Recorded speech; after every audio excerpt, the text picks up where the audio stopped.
If you're replacing a headlight or tail light on your car, there's one small but crucial detail you don't want to miss: the lens number.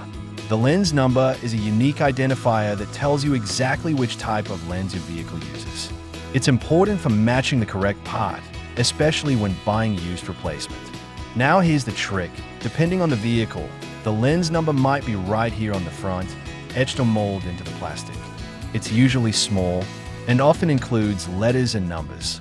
But not all lens numbers are easy to spot. On many Japanese vehicles especially, you'll find them on the back of the headlight housing, molded into the black or gray plastic. The same goes for tail lights. Some lens numbers are stamped on the outside, others hidden on the rear side. You'll often need to remove the unit to find it. Here are some examples of real lens numbers. Every brand has their own format. You'll see names like Stanley, Koito, or Ichiko followed by numbers.